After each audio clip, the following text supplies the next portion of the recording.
ಬನ್ನಿ ಇವತ್ತು ಪಲಾವ್ ಮಾಡೋದು ಹೇಗೆ ಅಂತ ಹೇಳ್ಕೊಡ್ತೀನಿ. ಒಂದು ಜಾರ್ಗೆ ಸ್ವಲ್ಪ ಕಾಯಿ, ಪುದೀನ, ಕೊತ್ತಂಬರಿ ಸೊಪ್ಪು, ಈರುಳ್ಳಿ, ಹಸಿರು ಮೆಣಸಿನ್ಕಾಯಿ, ಶುಂಠಿ, ಬೆಳ್ಳುಳ್ಳಿ ಹಾಕ್ಕೊಳ್ಳಿ. ಒಂದು ಕುಕ್ಕರ್ ತೊಗೊಳ್ಳಿ. ಆ ಕುಕ್ಕರ್ಗೆ ಎಣ್ಣೆ, ಪಲಾವ್ ಎಲೆ, ಸೋಂಪು ಕಾಳು, ಚಕ್ಕೆ, ಲವಂಗ ಹಾಕ್ಕೊಳ್ಳಿ. ಹಾಗೆ ಈರುಳ್ಳಿ, ಹಸಿರು ಮೆಣಸಿನ್ಕಾಯಿ ಹಾಕ್ಕೊಂಡು ಹುರ್ಕೊಳ್ಳಿ. ಚೆನ್ನಾಗಿ ಅದು ಫ್ರೈ ಆದಮೇಲೆ ಒಂದು 5 ನಿಮಿಷ ಟೊಮೊಟೊ ಹಾಕ್ಕೊಳ್ಳಿ. ಟೊಮೊಟೊನು 5 ನಿಮಿಷ ಫ್ರೈ ಮಾಡ್ಕೊಳ್ಳಿ. ಆಮೇಲೆ ಬಟಾಣಿ ಹಾಕಿ 5 ಮಿನಿಟ್ಸ್ ಫ್ರೈ ಮಾಡ್ಕೊಂಡಾದ್ಮೇಲೆ ಸ್ವಲ್ಪ ಹುರ್ಕೊಳ್ಳಿ. ಅದಾದಮೇಲೆ ಬೀನ್ಸು, ಕ್ಯಾರೆಟು, ನೋಕಲ್ ಹಾಕ್ಕೊಳ್ಳಿ.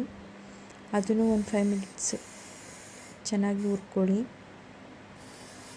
ಅದಾದಮೇಲೆ ರುಬ್ಬಿರೋವಂಥ ಮಸಾಲಾನ ತಗೊಂಡು ಫ್ರೈ ಮಾಡ್ಕೊಂಡಿರೋವಂಥ ತರಕಾರಿಗೆ ಹಾಕಿ ಆ ಮಸಾಲೆನೂ ಹಸಿ ವಾಸನೆ ಎಲ್ಲ ಹೋಗಬೇಕು. ಅಲ್ಲಿವರೆಗೂ ಒಂದು 5 ನಿಮಿಷ ಫ್ರೈ ಮಾಡ್ಕೊಳ್ಳಿ ಅದನ್ನು ಚೆನ್ನಾಗಿ.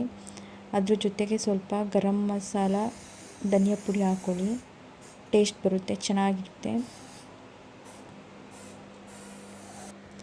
ಈ ಲೋಟದಲ್ಲಿ 1 ಗ್ಲಾಸ್ ಅಕ್ಕಿ ತೊಗೊಳ್ಳಿ.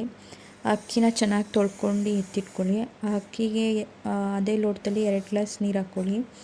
ಆಮೇಲೆ ಕುಕ್ಕರಲ್ಲಿ ಫ್ರೈ ಆಗಿರೋ ತರಕಾರಿಗೆ ಅಕ್ಕಿ ಹಾಕ್ಕೊಂಡು ನೀರು ಹಾಕ್ಕೊಳ್ಳಿ. ಅದಾದಮೇಲೆ ರುಚಿಗೆ ತಕ್ಕಷ್ಟು ಉಪ್ಪು ಹಾಕ್ಕೊಳ್ಳಿ. ಲಾಸ್ಟಲ್ಲಿ 1 ಸ್ಪೂನು ಎಣ್ಣೆ ಹಾಕ್ಕೊಳ್ಳಿ, ಚೆನ್ನಾಗಿರುತ್ತೆ. ಅದು ಕುದಿ ಬರೋ ಕುಕ್ಕರ್ ಮುಚ್ಚಳ ಮುಚ್ಚಿ ಬನ್ನಿ ನೋಡೋಣ ಹೇಗಾಗಿದೆ ಪಲಾವ್.